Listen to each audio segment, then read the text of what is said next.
Oh, luto na yun, ma'am. Green talaga. Eh, yung itlog po, luto na yan. Cake po yung cake. Hindi, yung itlog sa isda. Ah, luto yan. Sabay-sabay po yung maluto.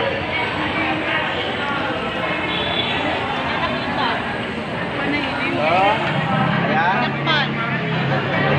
Ay, ano pala siya? Nakalive. Naka-live. Ayun na pala eh. Okay. Pwede niyo pong tignan yung ating sinaing. Kumulo na kasi siya. Aalisin na po niya ialisin na natin siya sa apoy. Sir, tingnan niyo po. Kumulo na siya. Alisin na natin siya sa apoy. And then, dito. Apa. Ay, akala ko sir, ano, ito, bawal And then, pwede po tayong magpatong na. Ayan din namin ginagawa po Pwede kasi tayo mag-steam ng for demonstration egg. purposes, Okay masisira po.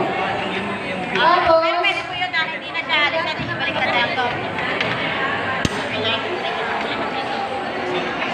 ayan, hugasan naman siya.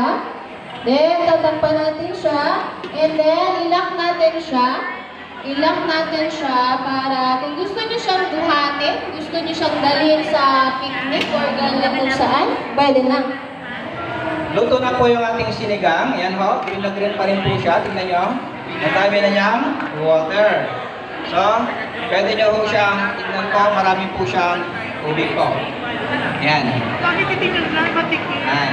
So, ngayon, saka na po natin lalagay yung kanyang pampaasim. Pero, marami na po siyang sabaw. Ayos ah. Galing ha? Ganun pa rin. Okay. So, lalagay natin. Then, papatayin na. Then, papatayin na po natin siya. Pwede pa rin siya. Pinagyan ng pakola. So, next po na iluluto natin dito ngayon ay dahil dito na po siya, magmamananaki na po tayo, hindi tayo gagamit ng mantika. Prito daw muna. Kasama ko ito.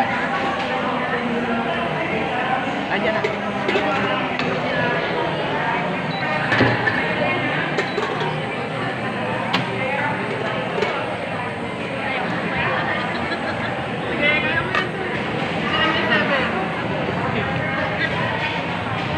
So, ayan po.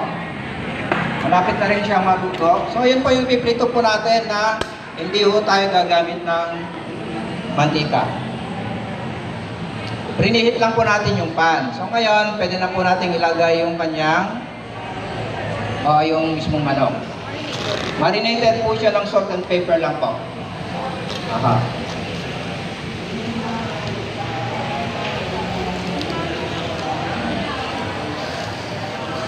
Okay, so yan, nasya po siya ng apat. Apat ba? Ayan, apat.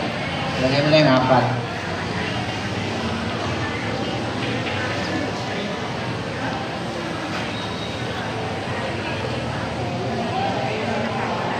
Kaya kung gusto po ninyo po ng, ng mga ibang karne pong iprito po dyan, pwede po siya, yung mga pork natin.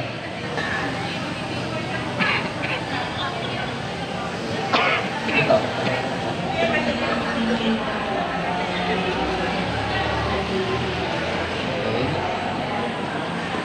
Okay, so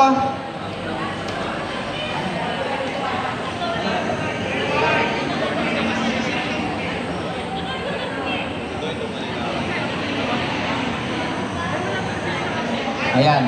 So bakit po pinapakita po namin sa inyo ng pagpiprito ng walang mantika? Kasi nowadays, a tendency of everyone is to eat more fat in their diet. That's why people get sick, like cancer, diabetes, sakit sa puso, high blood, and many other diseases. So yun po nakukuha natin sa masyadong maraming mantika na paggamit natin.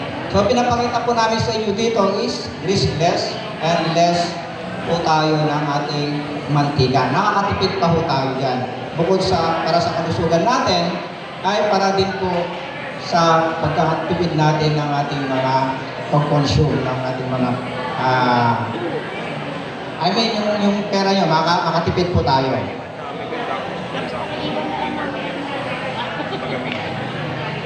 Sabi ko na ako talaga.